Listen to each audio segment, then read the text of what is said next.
Disclaimer. दोस्तों, ये कहानी केवल एक काल्पनिक रचना है। ये केवल लेखक के द्वारा रची गई यह एक कहानी है।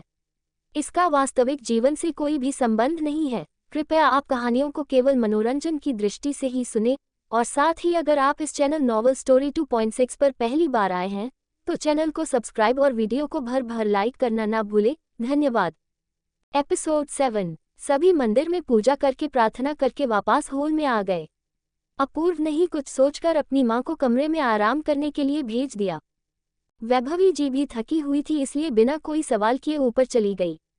अपूर्व जब से सीढ़ी से गिरी थी उन्होंने न ठीक से कुछ खाया था और न ही आराम किया था। उनकी जान ही सूख गई थी। अब उनकी बेटी ठीक हो गई थी और सेफ थी तो उन्हें कोई चिंता नहीं थी। वो कमरे में आकर कपड़े बदलकर सोने जा ही रही थी कि उनका डोर नॉक हुआ। उन्होंने देखा कि सर्वेंट्स खाने की ट्रॉली लेकर बाहर खड़ी थी। वैभवी जी, ये किसने भेजा है? सर्वेंट, ये खाना यंग मास्टर ने आपके लिए भेजा है और कहा है कि आपको ये खाकर ही सोना है। वैभवी जी मुस्कुरा दी। वैसे भी 12 बजने वाले थे। आकर रस्में और पूजा में कितनी देर हो गई उन्हें पता ही नहीं चला। अपूर्वा का ये जेस्चर देख उनके दिल में सुकून आ गया। उन्होंने मुस्कुराते हुए ट्रॉली अंदर ले ली। जैसे ही उनका ध्यान एक नोट पर गया उनका चेहरा खिल गया। ये नोट अपूर्व ने राखी थी। खाने की ट्रॉली से वैभवी जी ने नोट उठाए और पढ़ने लगी। नोट पढ़कर उनके चेहरे की मुस्कान बड़ी हो गई। उसमें लिखा था, माय डियर मॉम, आप सोने से पहले खाना फिनिश कर देना। कोई बहाना नहीं सुनूंगा मैं। मुझे नानू के साथ जरूरी बात करनी थी, इसलिए मैं खुद नहीं आया, पर आप खाकर रेस्ट करना। मेरी और नानू की फिक्र मत करना, हम खा लेंगे।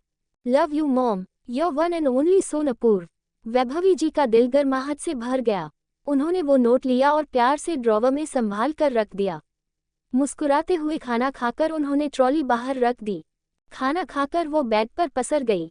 कुछ ही देर में वो नींद के आगोश में चली गई। आज उनके चेहरे पर सुकून था।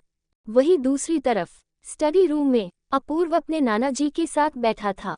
अपूर्व ने कहा, नानू, वक्त आ गया है उस कमीने को उसकी औकात दिखाने का। ये बोलते हुए उसकी आंखों में नफरत झलक उठी। ये हर्षवर्धन जी से छुपी नहीं। हर्षवर्धन जी, हाँ बेटा, पर अचानक क्या हुआ कि आपने ये फैसला लिया? तुम्हें पहले ही यहाँ आ जाना चाहिए था बच्चा। अपूर्व भावुक होकर बोली, नानू, आपको पता है, मुझे लगता था कि मम्मा वहाँ रहना चाहती है। वो कभी अपना दर्द मुझे नहीं दिखाती थी, पर मुझे जब मिस्टर ललित ने सीढ़ी से धक्का दिया मैं कोमा में चला गया। तब माँ मेरे पास आकर रोती थी। उनका दर्द, रोना, रुदन मुझसे सहन नहीं हो रहा था। माँ मुझे बोलती थी, बच्चा, माफ कर दो, मैं आपको अब यहाँ नहीं रहने दूंगी। बस आप उठ जाओ। मैं यहाँ कभी नहीं रहना चाहती थी। आप बिन बाप के न हो जाओ, इसलिए मैंने कभी कुछ नहीं कहा। बोलते हुए अपूर्व की आंखों से आंसू बह निकले। उसे यूं रोता देख हर्षवर्धन जी ने उसे गले से लगा लिया और चुप कराने लगे। इतना प्यार पाकर वो और जोर से रोने लगी। शायद पिछले जन्म और इस जन्म का दर्द उस पर हावी हो रहा था। नानू चुपचाप उसका सर सहलाकर उसे कंसोल करने लगे। वो जानते थे इतने से बच्चे पर इन बातों का गहरा असर होगा। अपूर्व ने इतनी बहादुरी दिखाई थी, यही उनके लिए बहुत बड़ी बात थी। कुछ देर बाद अपूर्व शांत हुई। उसने सीरियस चेहरा बनाकर नानू से कहा, नानू, मेरा यानी अपूर्व वैभवी राठौड़ का आपसे वादा है कि अपनी माँ के हर दर्द का बदला में लेकर रहूंगा। माँ को जिसने दर्द दिया है उसको उसका 100 गुना चुकाना पड़ेगा। ये सुन हर्षवर्धन जी की आंखें नम हो गई। उन्होंने जोर से अपूर्वा को गले लगा लिया और आंखें बंद कर मन ही मन बोले, हे महादेव, मेरे बच्चे ने कितना दर्द झेला होगा। इतनी सी नातिन है मेरी, पर इसकी आंखों में दर्द, तकलीफ, बदले की भावना, जुनून, ये सब मुझसे नहीं देखा जा रहा। महादेव, मेरे बच्चे की रक्षा करना, मैं इसका बचपना नहीं छीनना चाहता। पता नहीं कैसे, पर अपूर्व को उनके मन की बात सुनाई दे रही थी। अपूर्व की आवाज सुन वो होश में आए। अपूर्व ने कहा, नानू। हर्षवर्धन जी, हाँ बच्चे। अपूर्व, मुझे आपकी कुछ हेल्प चाहिए। हर्षवर्धन जी ने उसे सोफे पर बिठाया और कहा, आप जो कहोगे वो हम करेंगे। अपूर्व ने लैपटॉप खोला और कुछ दिखाते हुए हर्षवर्धन जी की अपना प्लान बताने लगा। उसका प्लान सुन हर्षवर्धन जी की आंखें चमक उठी। उन्हें अपनी नातिन पर गर्व हो रहा था। वो अपूर्व का कंधा थपथपाते हुए बोले, शाबाश मेरे शेर, हमें आप पर गर्व है। आपका काम हो जाएगा, आप शाम को मिस्टर वर्मा को समझा देना। अपूर्व ये सुन खुश हुई और नाना जी के ऊपर छलांग लगाकर बोली, नानू, you are best, love you. Apoorv के यूं अचानक कूदने की वजह से वो थोड़े से लड़खड़ाए, पर उन्होंने खुद को संभाल लिया और वापस से अपूर्व को गले लगा लिया। हर्षवर्धन जी मुस्कुराकर बोले, अपूर्वा बेटी चलिए हम खाना खा लेते हैं, वरना आपकी माँ हम दोनों की क्लास लगाएंगी। अपूर्व ने मुस्कुराते हुए हाँ कहा तो हर्षवर्धन जी ने उसे गोद में उठा लिया। अपूर्व पहले शौक हुई, फिर उन्हें रोकते हुए बोली, नानू आप ये क्या कर रहे हैं, नीचे उतारिए मुझे। नाना जी उसे घूरते हुए बोले, मैं अपनी प्यारी सी गुड़िया को गोद के उठाकर डाइनिंग टेबल तक ले जा रहा हूँ। उस राक्षस की वजह से तुम्हारे बचपन में कभी तुम्हें ठीक से देख भी नहीं पाया। अपूर्व ने उन्हें घूरते हुए कहा, मैं आपकी प्यारी सी गुड़िया हूँ, नातिन हूँ, ये सिर्फ आप जानते हैं, बाकी सब के लिए तो मैं आपका नातिन हूँ। आप 10 साल के लड़के को गोद में उठाकर ले जाओगे तो कैसा लगेगा। ये सुन उन्हें अपनी गलती का एहसास हुआ, फिर भी वो हार न मानते हुए बोले, मैं सबको भेज देता हूँ, हम खाना खा लेंगे, फिर सब आकर साफ कर जाएंगे। अपूर्व ने अपना सरना में हिला दिया। उसे पता चल गया था कि उसके नानू उसे बहुत प्यार करते हैं। यही होता है जब बड़े अपने बच्चे के बच्चे को अपने सामने देखते हैं। अपूर्व को अपने नाना जी का ये रूप बड़ा अच्छा लग रहा था। हर्षवर्धन जी ने बाहर फोन करके सबको डाइनिंग टेबल रेडी करके सबको जाने को कहा कि वो अपने नाती के साथ वक्त बिताना चाहते हैं तो बाद में आकर सफाई कर ले। उनके आदेश अनुसार 10 मिनट में सब रेडी करके चले गए। उन्होंने उन्हें इन्फॉर्म कर दिया तो हर्षवर्धन जी स्टाइल से अपूर्व को गोद में उठाकर बाहर आए। जैसे कोई 2 साल का बच्चा उठाकर ला रहे हो। अपूर्व को अपनी हेड चेयर पर बिठाने लगे। ये देख अपूर्व शॉक हो गई। वो तुरंत बोली, नानू ये तो आपकी हेड चेयर है, मुझे यहाँ क्यों बिठा रहे हो आप। हर्षवर्धन जी मुस्कुराकर बोले, आज से ये आपकी चेयर है, आज से आप यही बैठेंगे। अपूर्व शॉक हो गई। उसे पता था इस चेयर का क्या मतलब है।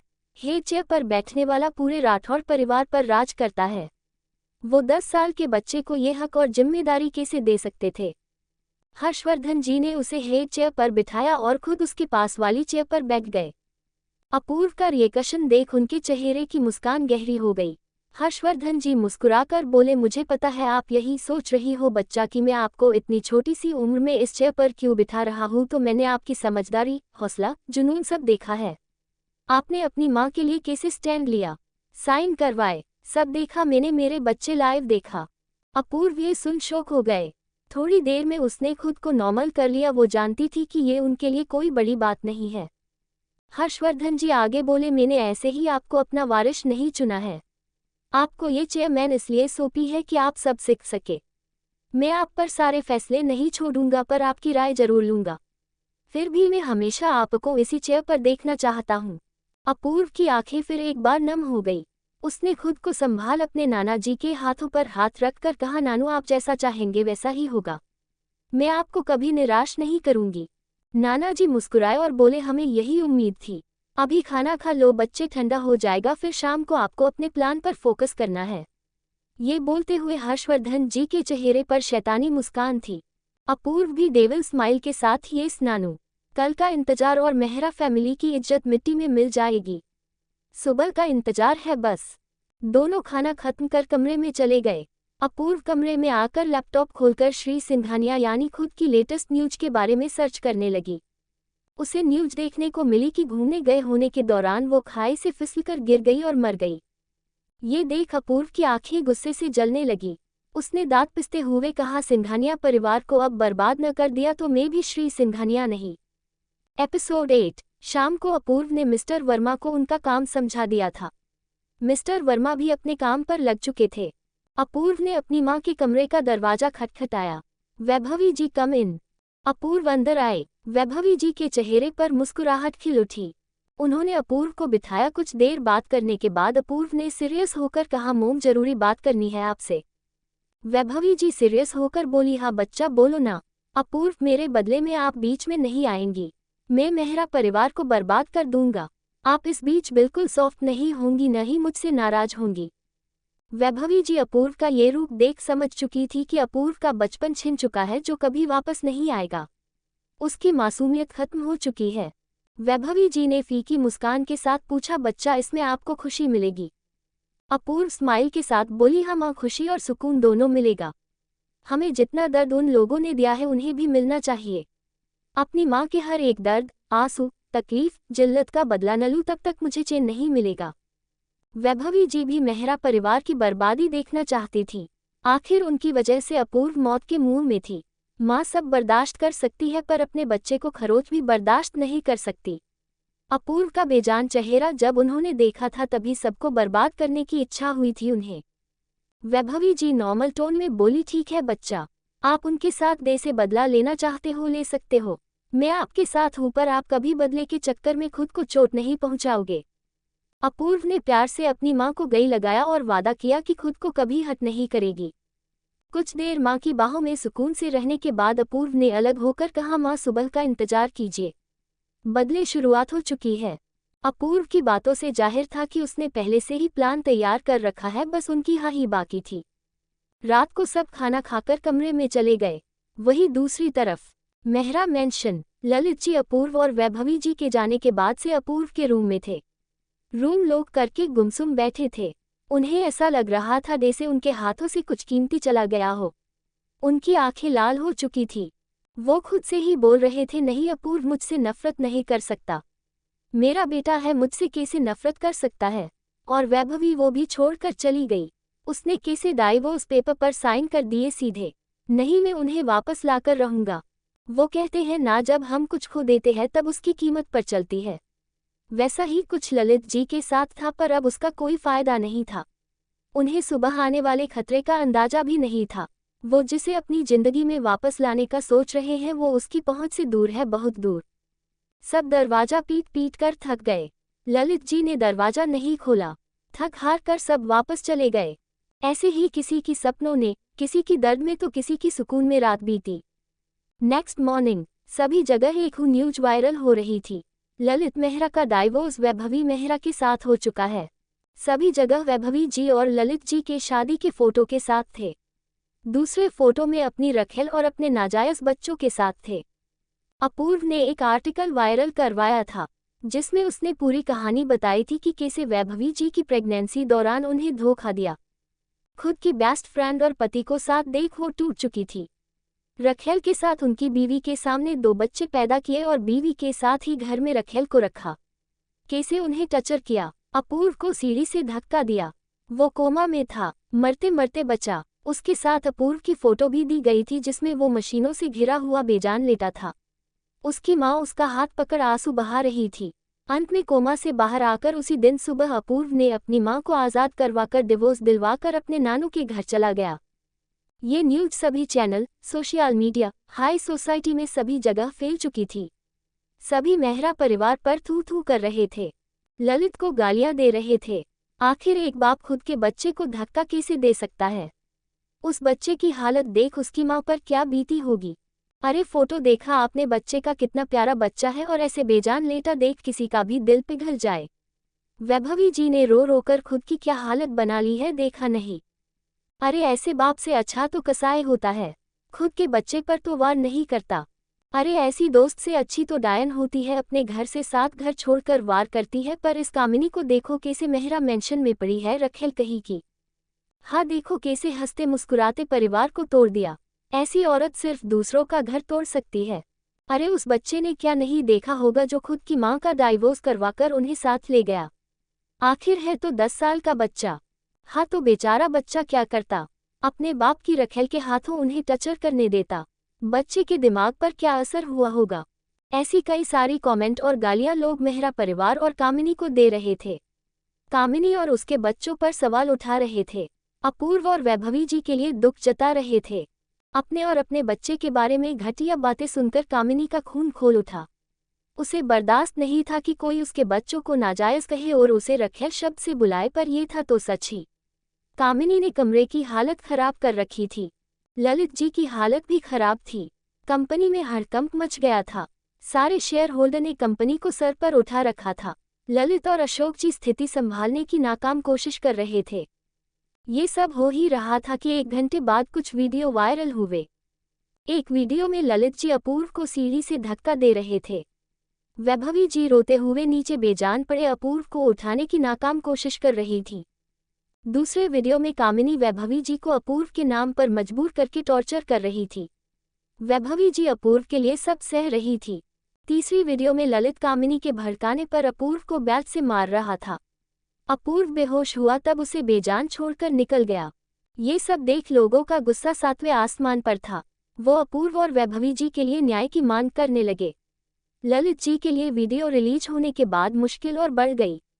दूसरी तरफ राठौर मेंशन में हर्षवर्धन जी वैभवी जी और अपूर्व से हद से ज्यादा नाराज थे। अपूर्व ने वीडियो के बारे में उन्हें कल कुछ नहीं बताया था। ये वीडियो देख उनका चेहरा सख्त हो गया था। उन्हें अपूर्व को ऐसे मार खाते देख हद से ज्यादा गुस्सा आ रहा था। उनका गुस्सा ज्वालामुखी जैसा था। अपूर्व की आंखें नम हो चुकी थी। दो ही तो इंसान थे जिससे वो प्यार करती थी, उसकी माँ और नानू। नाना जी की नाराजगी उसे बर्दाश्त नहीं हुई और वो रोने लगी। इस वक्त उसका एटीट्यूड सख्त और दूर हो गया था। वो 2 साल के बच्चे की तरह रो रही थी। अपनी नातिन को रोता देख हर्षवर्धन जी का दिल पसीज उठा। वैभवी जी भी अपने बच्ची के आंसू देख नम आंखों से अपने पिता को देखने लगी। वैभवी जी की आंखों में नमी उनके हृदय को चीर रही थी। वो नाराजगी को साइड रख अपूर्व और वैभवी जी को सीने से लगाकर उन्हें शांत करने लगे। वो दोनों हर्षवर्धन जी से माफी मांगने लगे। हर्षवर्धन जी बोले, एक शर्त पर माफ करूंगा। उन दोनों ने कहा, कौन सी शर्त? हर्षवर्धन जी, आप मीडिया को इंटरव्यू के लिए हाँ बोलेंगे और उन्हें सच बताएंगे।